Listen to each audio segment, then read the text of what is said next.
agar sizda hovli, tomorqa, dala chetidagi yer, qurilgan uy ostidagi yer, merosdan qolgan uchastka yoki yillar davomida foydalanib kelayotgan, lekin hujjati to'liq bo'lmagan yer bo'lsa, bu ma'lumot siz uchun juda muhim. Chunki iyulgacha ayrim toifadagi yerlarni rasmiylashtirib olish bo'yicha imkoniyat bor. Keyin esa bu jarayon ancha qiyinlashishi yoki umuman iloji bo'lmasligi mumkin. Men bugun sizga oddiy tilda tushuntirib beraman. Qaysi yerlar haqida gap ketmoqda? Kimlar shoshilish kerak, kimlar xavotir olmasa ham bo'ladi? Qanday hujjatlar kerak, qayerga murojaat qilish kerak va eng muhimi, qanday xatolarga yo'l qo'ymaslik kerak? Videoni oxirigacha ko'ring. Chunki ko'pchilik aynan mayda detallarni bilmagani uchun keyin yillar davomida kadastr, hokimiyat, sud va boshqa idoralar o'rtasida sarson bo'lib yuradi. Hozir esa kanalga obuna bo'lib qo'ying, videoga like bosing. Chunki bu ma'lumot faqat sizga emas, qarindoshlaringiz, qo'shnilaringiz va tanishlaringizga ham kerak bo'lishi mumkin. Men ko'p yillik tajribamda shuni ko'rganman. Odamlar yer masalasini eng oxirgi paytgacha cho'zadi. Uy quradi, davr ko'taradi, daraxt ekadi, tomorqadan foydalanadi. Hatto bolalarga meros qilib qoldirishni o'ylaydi. Lekin eng asosiy savolni keyinga so'radi. Bu yerning hujjati joyidami yoki yo'qmi? Kadastri bormi? Yer ajratish qarori bormi? Uy joyga egalik huquqi davlat ro'yxatidan o'tganmi? Yer chegarasi aniqmi? Qo'shni bilan nizoli joy yo'qmi? Avvallari ko'pchilik bunday masalalarga juda yengil qarardi, hamma biladi. Bu yer bizniki, bobomdan qolgan. Mahalla raisi ham biladi. Qo'shnilar guvoh. Elektr ham, gaz ham ulangan. Soliq to'lab kelganmiz degan gaplar bilan yuraverishardi. Lekin bugungi kunda og'zaki kelishuv eski guvohlik, qo'shnining tasdig'i yoki kommunal to'lov kvitansiyasi yerga bo'lgan huquqni to'liq isbotlab bermaydi. Davlat ro'yxatidan o'tmagan mulk yuridik jihatdan zaif bo'ladi. Endi nima o'zgardi? Asosiy o'zgarish shuki, yer va ko'chmas mulk masalalarida tartib kuchaymoqda. Davlat yerlarning hisobini aniq yurib kuchaymoqchi. Noqonuniy egallangan, hujjatsiz foydalanilayotgan, chegarasi noaniq bo'lgan uchastkalarni aniqlamoqchi. Bu aslida yomon emas. Chunki tartib bo'lsa odamning mulki ham himoyalanadi, lekin tartib kuchaygan joyda eski keyin qilamiz, tanish orqali hal bo'ladi. Birov indamaydi degan yondashuv endi ishlamay qoladi. 1 iyul sanasi shuning uchun muhimki, shu muddatgacha hujjatlarni tekshirib, kamchilik bo'lsa to'g'rilab, yer yoki uy joyini rasmiylashtirish bo'yicha harakat qilish kerak. Men bu yerda hammaga bir xil vahima tarqatmoqchi emasman, lekin hujjati chala bo'lgan. Yer maydoni amaldagi foydalanish bilan hujjatdagi maydon o'rtasida farq qiladigan, uy qurilgan lekin kadastrga kiritilmagan, meros qilingan lekin nomga o'tkazilmagan, sotib olingan lekin faqat tilxat bilan qolgan holatlari bor bo'lsa, bularni albatta tekshirdirish zarur. Birinchi navbatda yer bilan uy joy hujjati alohida masala ekanini tushunish kerak. Ko'pchilik uyimning kadastri bor, demak yerim ham rasmiy deb o'ylaydi. Lekin amalda kadastr hujjatida yer maydoni, uy joylashgan hudud, chegaralar, foydalanish turi va egalik huquqi aniq ko'rsatilgan bo'lishi kerak. Masalan, sizda uyga egalik guvohnomasi bor, lekin yer maydoni eski o'lchovda ko'rsatilgan yoki umuman aniq chegaralanmagan bo'lsa, kelajakda sotish, garovga qo'yish, merosga o'tkazish yoki rekonstruksiya qilishda muammo chiqishi mumkin. Ikkinchi masala, amalda foydalanayotgan yer bilan hujjatdagi yer bir xil bo'lishi kerak. Masalan, hujjatda 6 sotiq deb yozilgan, lekin siz 8 sotiqdan foydalanib kelyapsiz. 2 sotiqni 20 yildan beri devor ichiga olib qo'ygansiz. Qo'shnilar ham indamagan, mahalla ham biladi. Lekin davlat reyestrida sizniki 6 sotiq bo'lsa, ortiqcha 2 sotiq sizning mulkingiz deb avtomatikdan olinmaydi. Ertaga o'sha joy yo'l kengaytirish, kommunal tarmoq, boshqa shaxsning yeri yoki davlat zaxirasi bo'lib chiqsa, men 20 yildan beri ishlatganman degan gap yetarli bo'lmasligi mumkin. Uchinchi masala eski hujjatlar. Ayrimlarda Sovet davridan qolgan order, eski qaror, qo'lda yozilgan ma'lumotnoma, kolxoz yoki sovxoz davridagi ajratma, mahalla dalolatnomasi, notarial tasdiqlanmagan tilxat bo'ladi. Bunday hujjatlar butunlay keraksiz demayman. Ular dalil sifatida yordam berishi mumkin. Lekin bugungi rasmiy ro'yxatdan o'tish uchun ular yetarli bo'lmasligi mumkin. Shuning uchun eski hujjatni qo'lga olib, menda qog'oz bor deb xotirjam bo'lish noto'g'ri. Uni kadastr organi, davlat xizmatlari markaziy yoki mutaxassisga ko'rsatib, hozirgi talabga mosligini tekshirtirish kerak. 4-masala, uy qurilgan, lekin qurilish ruxsatlari va kadastr ishlari oxiriga yetmagan holatlar. Ko'pchilik uyini qurib bitkazadi, yashab ham boshlaydi. Lekin foydalanishga qabul qilish, kadastrga kiritish, mulk huquqini ro'yxatdan o'tkazish ishlarini keyinga qoldiradi. Keyin uy sotmoqchi bo'lganda yoki bolalariga bo'lib bermoqchi bo'lganda muammo chiqadi. Masalan, amalda 2 qavatli uy bor. Hujjatda esa eski 1 qavatli imorat ko'rsatilgan. Yoki hovlida qo'shimcha bino, yozgi oshxona.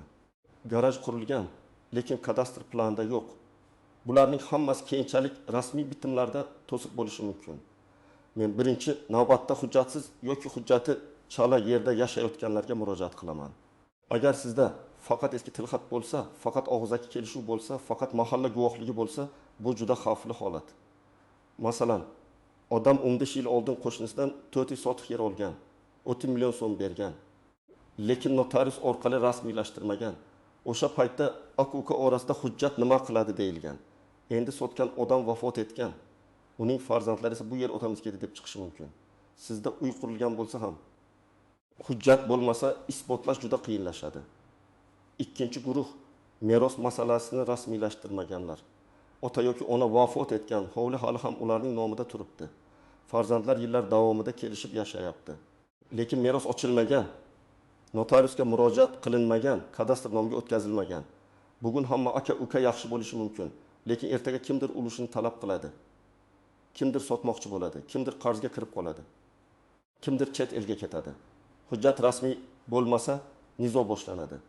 Shuning uchun meros mulkni keyin ko'ramiz deb qoldirmaslik kerak. Uchinchi guruh hujjatdagi maydon bilan amaldagi maydoni farq qiladiganlar. Masalan, hujjatda 5 sotix, amalda 65 sotix. Yoki hujjatda chegara boshqa, davr boshqa joydan o'tgan. Bunday holatda kadastr muhandisi kelib o'lchov qilganda farq chiqadi. Agar bu farq vaqtida aniqlanmasa, keyin qo'shni bilan sudlashish. Noqonuniy egallash bo'yicha dalolatnoma, jarima yoki ortiqcha qismni bo'shatish talabi kelib chiqishi mumkin.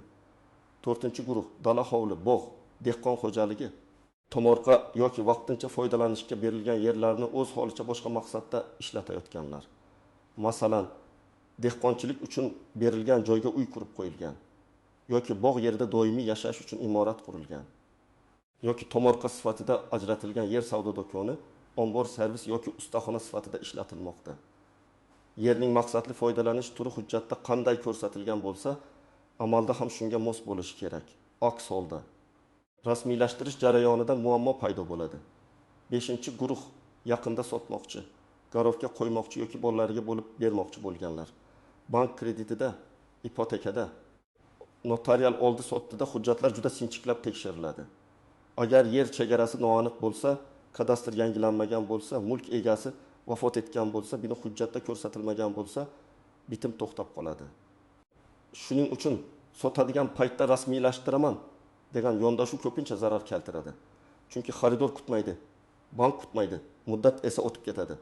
Agar sizning uyingiz, yer uchastkangiz yoki tomorqangiz bo'yicha barcha hujjatlar joyida bo'lsa, kadastr mavjud bo'lsa, davlat ro'yxatidan o'tgan bo'lsa, yer maydoni amaldagi holat bilan mos bo'lsa, mulk egasi tirik va hujjatlar uning nomida bo'lsa, qo'shnilar bilan chegara nizosi bo'lmasa, siz vahima qilishingiz shart emas.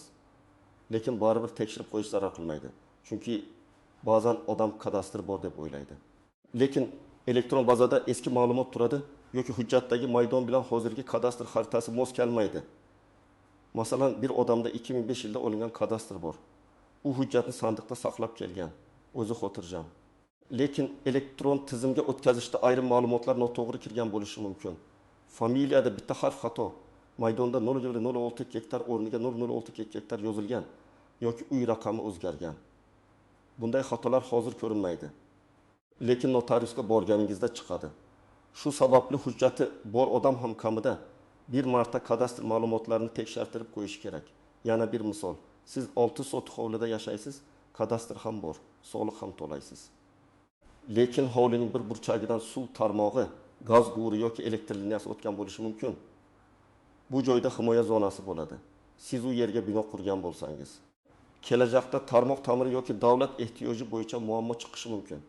Shuning uchun faqat hujjat bor deyish yetarli emas, hujjatdagi cheklovlarni ham tushunish kerak. Birinchi misolni olaylik. Toshkent viloyatida yashovchi fuqaro 2010 yilda qarindoshidan 5 sotiq yer olgan.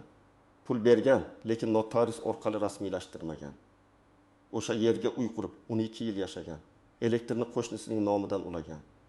Suvni mahalla orqali tortgan, soliqsa eski egasi nomida kelib turgan. Hammasi tinch ko'ringan. Keyin eski egasining farzandlari meros ochib yer ularga o'tganini aytgan. Fuqaro uy qurganini ko'rsatgan. Qo'shnilar guvohlik bergan. Lekin yerga egalik huquqi bo'yicha hujjat yo'qligi sababli ish murakkablashgan. Agar u vaqtida rasmiylashtirganda bunday xavf bo'lmas edi. Ikkinchi misol, bir oyliktaning kadastrida dar sotiq yer ko'rsatilgan, lekin amalda 5,2 sotiqdan foydalanib kelgan. Ortiqcha 2 sotiq yer bo'shatgan davlat zaxirasi deb o'ylangan, lekin keyin yo'l kengaytirish loyihasiga tushgan. Oila bu yer bizning davr ichida edi deb e'tiroz bildirgan. Lekin hujjatdagi maydon 4 sotiq bo'lgani uchun ortiqcha qism bo'yicha huquqini isbotlash qiyin bo'lgan. Bu yerda muammo odamlar yerni egallaganida emas, balki o'z vaqtida chegara va hujjatni aniqlashtirmagan edi. Uchinchi misol, ota vafot etgan, hovli uning nomida qolgan. 3 farzand bor. Katta o'g'il hovlida yashagan, ta'mir qilgan, qo'shimcha xona qurgan. Kichik farzandlar yillar davomida indamagan. Keyin uy narxi oshgan, yer qimmatlashgan, farzandlardan biri o'z ulushini talab qilgan. Katta o'g'il men 15 yil qaradim, hammasini men qildim degan. Lekin meros huquqi rasmiylashtirilmagani uchun hamma ulush masalasi qayta ko'rilgan.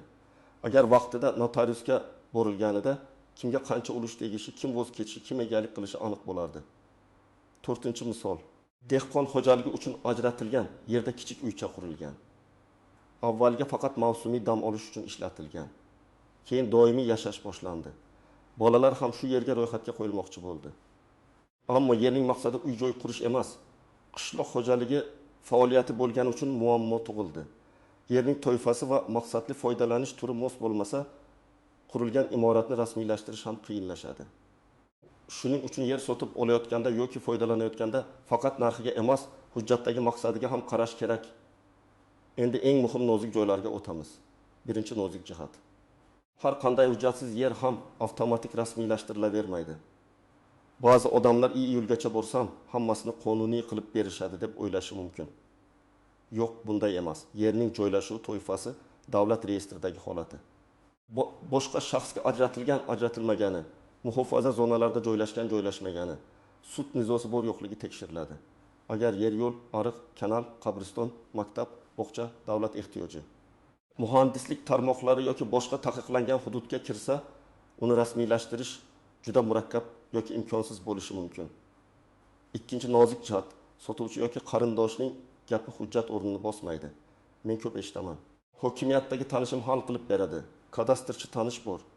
Mahalla raisi tasdiqlab beradi. Bunday gaplarga ishonib katta pul sarflash xavfli. Har qanday harakat rasmiy tartibda, yozma ariza, elektron tizim, davlat xizmatlari markazi yoki vakolatli organ orqali bo'lishi kerak. Og'zaki va'da uchun keyin hech kim javob bermaydi. Uchinchi nozik jihat, kommunal xizmatlar ulangan bo'lsa ham bu mulk huquqi degani emas.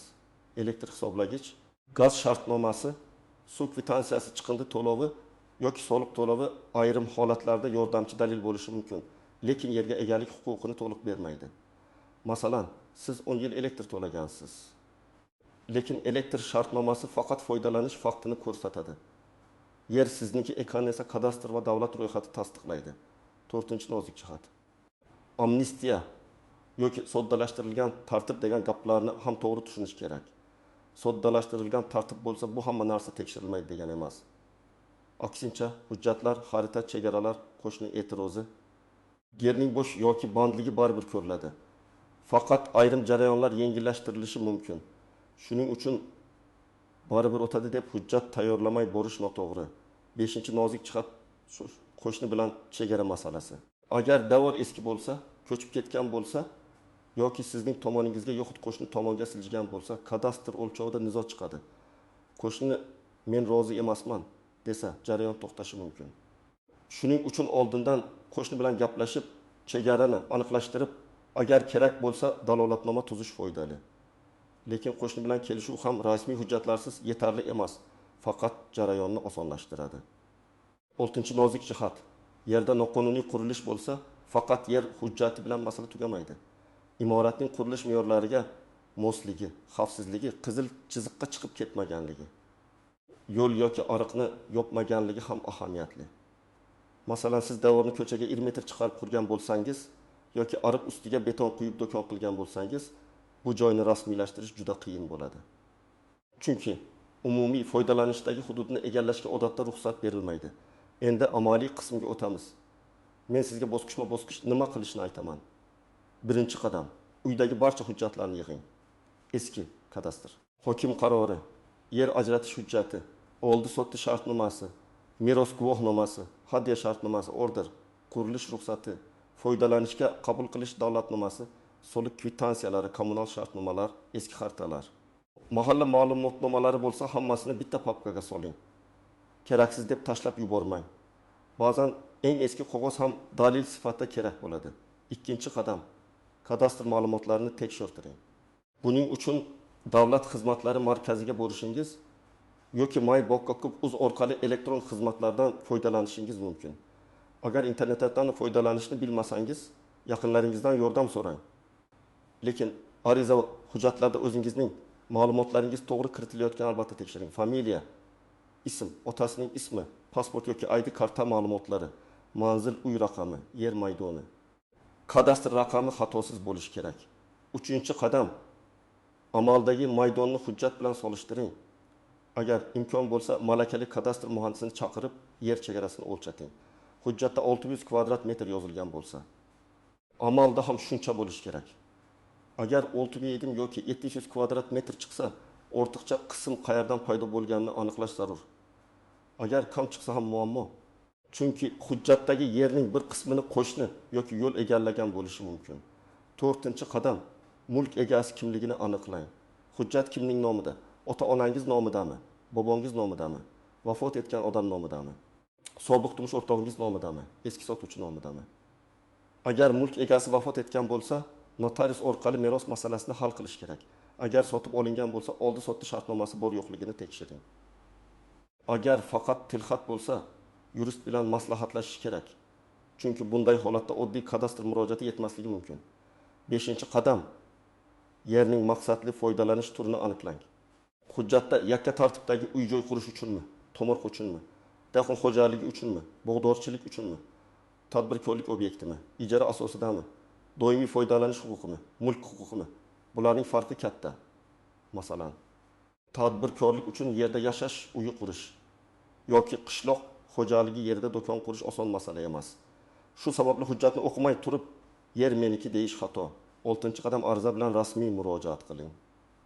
Muammoning turiga qarab davlat xizmatlari markazi, kadastr organlari, tuman yoki shahar hokimligi, notarius, sud yoki boshqa vakolatli organga murojaat qilish kerak bo'lishi mumkin. Arizada masalani aniq yozing.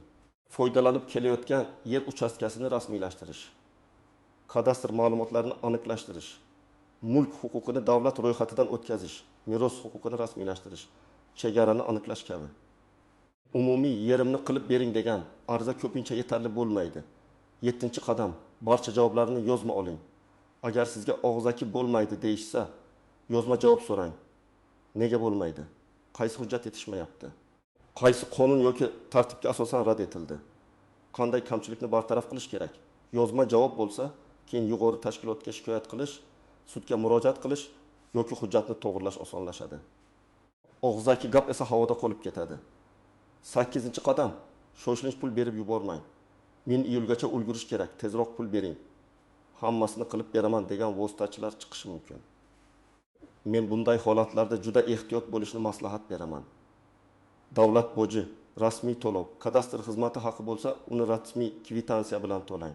Qo'lga pul berib, tanish orqali hal qilamiz degan yo'lga kirmang. Chunki yer masalasi katta qiymatga ega, bu yerda aldovlar ham ko'p bo'ladi. 9-qadam: qo'shnilar bilan munosabatni buzmasdan, lekin huquqingizni himoya qiling. Chegara masalasida oldindan gaplashib oling. Devor qayerdan o'tgan, ariq kim tomonda, yo'lak umumiy foydalanishdami, darvoza qaysi tomonga ochiladi? Bular mayda ko'ringani bilan keyin katta nizoga aylanadi. Agar qo'shni bilan kelisha olmasangiz, o'zboshimchalik bilan devor ko'chirmang. Kadastr o'lchovi, dalolatnoma, hokimiyat yoki sud tartibi orqali hal qiling. 10-qadam: hujjatlarni raqamlashtirib saqlang. Telefoningizga suratga olib qo'ying, lekin faqat telefonda emas, elektron pochta, fleshka yoki ishonchli bulutli joyda ham saqlang. Asl nusxalarni alohida papkada saqlang. Ko'chmas mulk hujjatini yo'qotish ham ortiqcha vaqt, pul va asab talab qiladi. Birinchi xato: hali vaqt bor deb yurish. Iyul yaqinlashganda hamma birdan idoralarga boradi. Navbat ko'payadi, mutaxassislar band bo'ladi.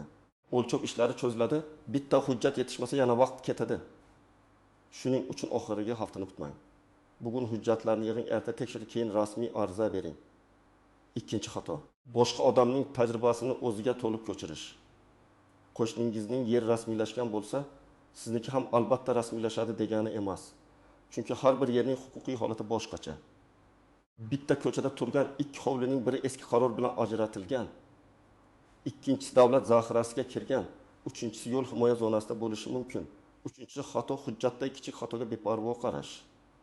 Ismda bitta harf xato, manzilda eski ko'cha nomi. Yer maydonida bitta raqam farqi. Kadastr raqamida adashish keyin katta muammoga olib keladi. Notarius, bank, sud va davlat reyestri bunday xatolarga juda jiddiy qaraydi. To'rtinchi xato: uy qurib bo'lgandan keyin ruxsat izlash. Avval hujjat, keyin qurilish bo'lishi kerak. Aks holda qurilgan imoratni qonuniylashtirish ancha qiyinlashadi. Ayniqsa ko'cha tomon, ariq usti, qo'shni chegarasi, elektr liniyasi osti, gaz g'uri yo'lda qurilish qilish xavfli. Beshinchi xato: merosni og'zaki kelishuv bilan qoldirish. Akam yashayversin, ukamga beramiz, opamga tegmaydi degan gaplar hujjatga aylanmasa, ertaga huquqiy kuchga ega bo'lmay qolishi mumkin. Oila tinchligini saqlash uchun ham merosni qonuniy rasmiylashtirish kerak. Xulosa qilib aytsam, 1000 iyulgacha eng avvalo hujjatingizni tekshiring. Yer siz foydalanayotgan maydonga mosmi? Kadastr bormi? Mulk egasi to'g'rimi? Meros yoki oldi sotda rasmiylashtirilganmi? Yerning maqsadi amaldagi foydalanishga mosmi? Shularni aniqlang. Hujjati joyida bo'lgan odam xotirjam bo'lishi mumkin, lekin hujjati chala bo'lgan odam bugunoq harakat qilishi kerak. Chunki yer masalasida vaqt o'tgan sari muammo arzonlashmaydi, aksincha qimmatlashadi. Men sizga maslahatimni aniq aytaman. Papkangizni oching, hujjatlarni sanang. Davlat xizmatlari markazi yoki kadastr organlari orqali ma'lumotni tekshirtiring. Kerak bo'lsa notarius yoki yuristga boring. Barcha murojaatlarni yozma qiling. Keyin qilaman degan gap yer masalasida eng xavfli gaplardan biri. Agar sizda shunday yer yoki uy bo'yicha savol bo'lsa, izohlarda yozib qoldiring. Hujjatingiz bormi? Muammo nimada? Qaysi holat sizga tegishli? Men keyingi videolarda eng ko'p uchraydigan savollarga alohida javob beraman. Videoga like bosing. Kanalga obuna bo'ling va bu videoni hujjati chala yerda yashayotgan yoki meros masalasini hal qilmagan yaqinlaringizga yuboring. Bugun ko'rilgan choralar ertaga katta muammoning oldini olishi mumkin.